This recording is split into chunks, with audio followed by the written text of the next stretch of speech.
Allahabad high court की Lucknow bench ने याचिकाकर्ता नूतन ठाकुर की अर्जी पर सुनवाई करते हुए दुर्गा शक्ति नागपाल के निलंबन में दखल देने से इंकार कर दिया। कोर्ट ने कहा कि चूंकि दुर्गा शक्ति नागपाल ने खुद अर्जी नहीं दी है, इसलिए दखल नहीं दे सकते हैं।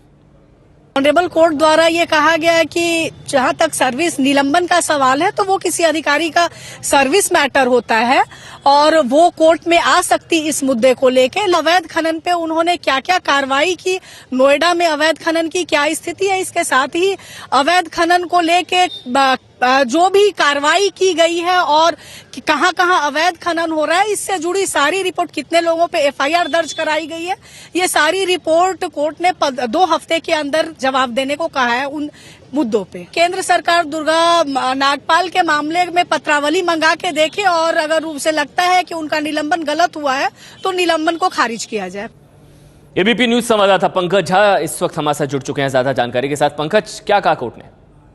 देखिए, कोर्ट में साफ तौर से कह दिया, 3-4 तरह की बातें रखी गई थी याचिकाकर्ता नूतन ठाकुर की तरफ से कि एक तो ये बताया गया था कि क्या खनन, अवैध खनन को रोकने के चक्कर में इनका सस्पेंशन तो नहीं हुआ दुर्गा शक्ति नागपाल का। कोर्ट ने साफ कहा कि सुप्रीम कोर्ट का आदेश है कि किसी भी व्यक्ति की जो इस तरीके के सर्विस रूल के मामले में कोर्ट दखल नहीं दे सकती है।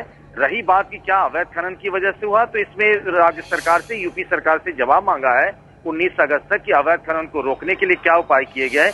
नोएडा में दुर्गा शक्ति नागपाल के रहते हुए कितने सीजर हुए हैं गाड़ियों के, डंपर के, वहां पे उनकी रिपोर्ट मांगी गई है और एक केंद्र सरकार से रिपोर्ट मांगी गई है, कार्मिक मंत्रालय से, कि आखिर वो क्या आधार दिया गया है जिसकी वजह से दुर्गा शक्ति नागपाल को निलंबित किया गया है। और अगली तारीख जो तय की गई है वो 19 अगस्त को इस पर अगली सुनवाई होगी। शुक्रिया पंकज झा, ये तमाम जानकारी हम तक पहुंचाने के लिए। 19 अगस्त तक का समय दिया गया है जवाब देने के लिए। केंद्र और राज्य सरकार दोनों को नोटिस दिया गया है कि किस आधार पर दुर्गा शक्ति नागपाल का निलंबन हुआ।